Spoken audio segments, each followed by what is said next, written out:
Thank you. Okay. Hi, everybody. My name is Francois. Today, I'm very happy to be with you today. As you may have noticed with my accent, I am French. And I'm really happy to be with you today because we're going to talk about something that is very underestimated in all SEO communities around the world. And as Chris has pointed out, he talked about the crawl budget. We're gonna go deeper into that concept, and you will see that you can boost your rankings if you manage your crawl budget right. So, I'm the CEO and founder of OnCrawl. I'm also the French Majestic Ambassador. What you need to know about me is that I'm a nerd. I love read Google patents. So that's why I love technical SEO. Today, my mission is to help you grow your inner SEO superhero. To do that, we need some knowledge, we need some tools. I'll try to point you to the right metrics, the right tools you can use to optimize your crawl budget. So let's get the party started. First thing first, you need to have a look at what Google has to say about about its crawl budget. To sum it all up, Google says there are a lot of things involved in what people are calling crawl budget. Basically, you shouldn't focus too much on your crawl budget because most of the time we are doing a very, very good job at indexing your website. But I'm sorry, this is not true. This is bullshit. Truth is, in most of the case, Google is not knowing all your website. To be aware of that, you need to dive into your log files. The problem with log files, a log file looks like that. It's ugly. And you need the proper tools to understand what's in it. You can use software like OnCrawl and plenty of SaaS solutions on the market. There are plenty of open source initiatives so that you can do it for free. So we even fork Kibana at OnCrawl, so to tailor Kibana for SEO purpose. So feel free to download it from our GitHub. So you don't have any excuse not to look at your log file. The main thing with log file analysis is that you can know what Google is doing on your web pages. How often does the Google bot is coming to your website? Which pages are fetched? Stuff like that. And the coolest thing is that you also have all referring traffic data within your log so that you can spot what are the zones of your website that are receiving the most part of your traffic. I think that every webmaster should keep an eye on its crawl budget. First thing, as Chris said, you can check it within your Search Console, within the Exploration Statistics tab. But you need to explain this line. And the only way to explain it is to look at your log files.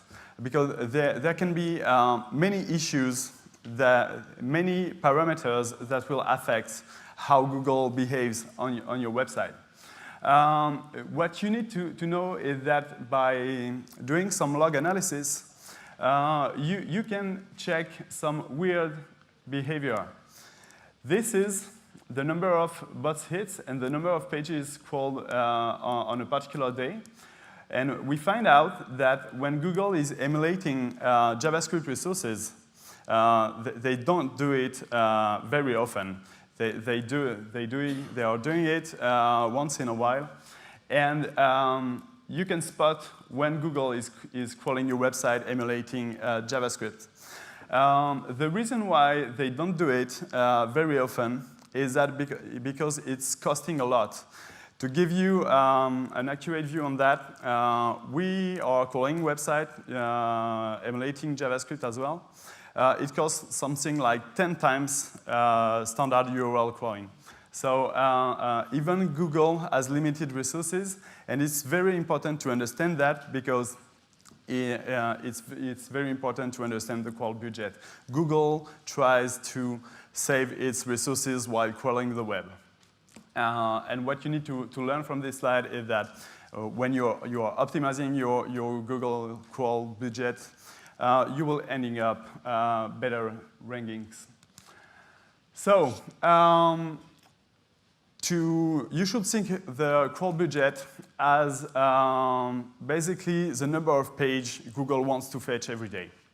And you will see that this number may not vary a lot, except if you are doing the right optimizations. So that's what we are going to see now.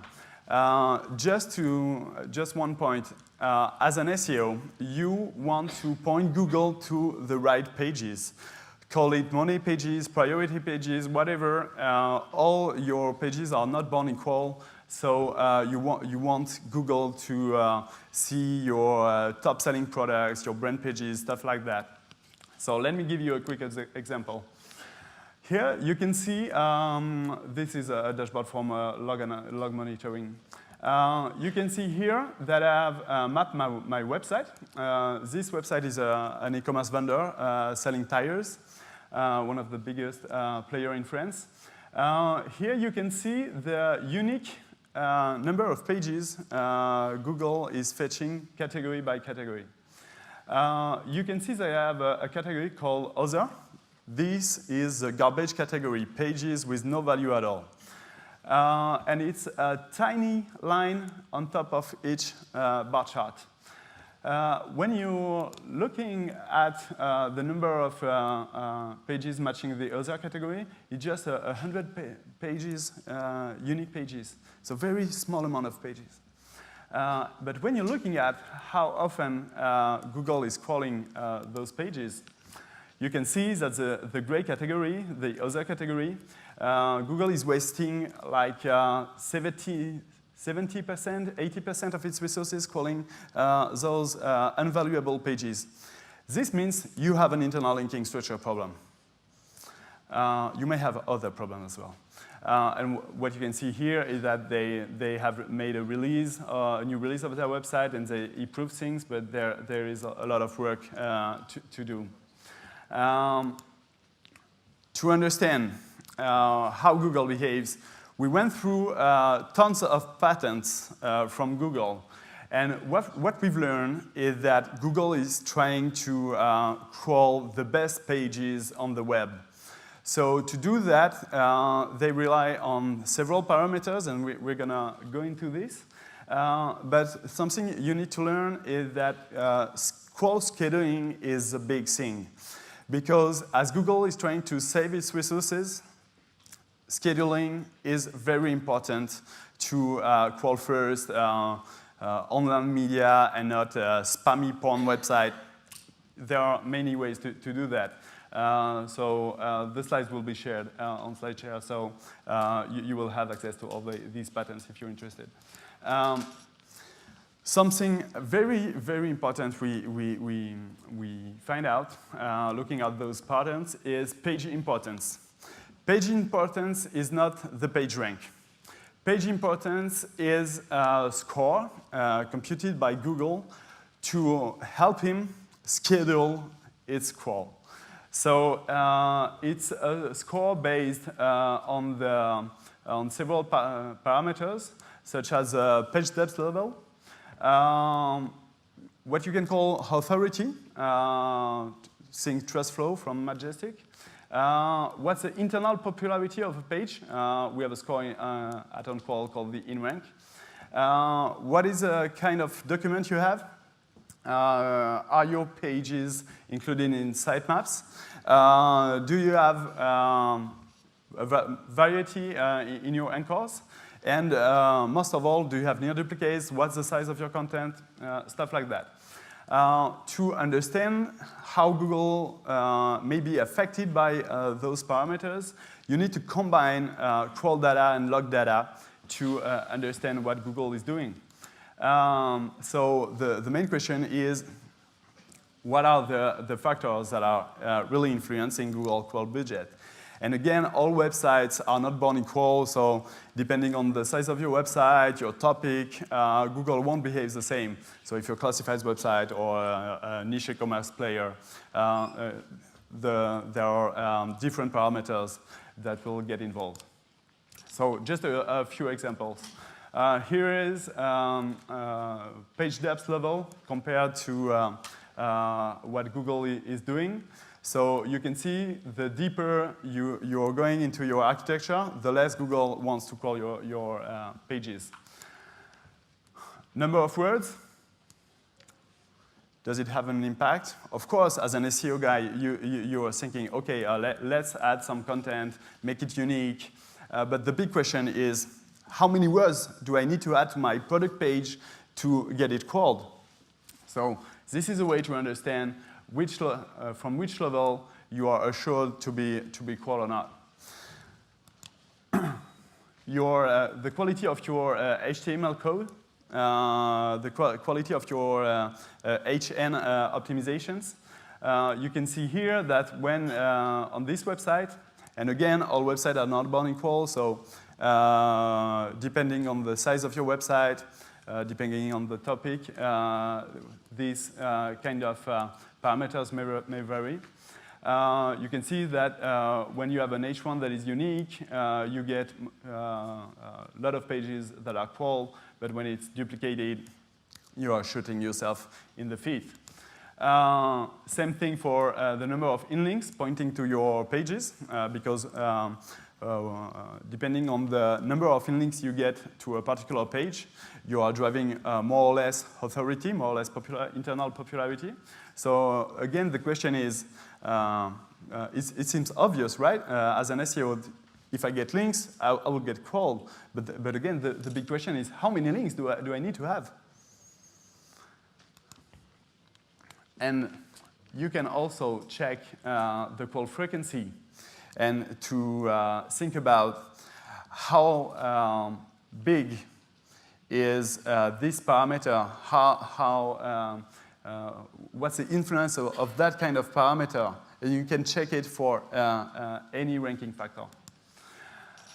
And something you need to think about as well is orphan pages. An orphan page is a page that is not linked from your internal linking structure, but that Google knows. There can be many, many cases. There can be out-of-stock products, because in your online shop you have this rule that is saying, okay, if a product is out of stock, then delete the link to that particular product page. There can be 2016 collection that is not available anymore, but so you deleted all the links, but the pages are still responding to OK. So Google is still fetching them, even if they don't get any links. There can be mistakes while you revamp your internal linking structure, your menus, your faceted navigation, stuff like that. There can be orphan pages because they are included in your sitemap, but not in your internal linking structure. So it can be a problem because as they don't get any links, they don't get any popularity. So chances are they can't rank, except if they get backlinks. And you're wasting Google budget on those pages. So the main question is how to deal with my orphan pages. So first thing first, you need to ask the question, is it normal? Is it a mistake, or is it normal that I don't link to those orphan pages? If it's normal, okay, I don't want them to be linked.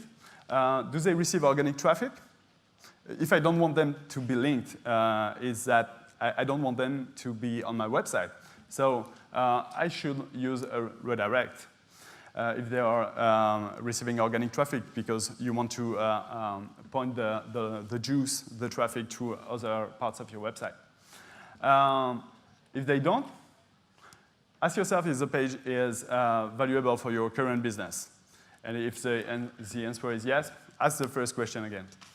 If it's not normal that you don't point a link to those orphan pages, then obviously add a link from your structure. And if the page here is not valuable for your current business, put a no index via the robots.txt. It's very important because if you add no index within your meta robot, Google still has to fetch the page to read the meta robots. So you're not saving Google's crawl budget.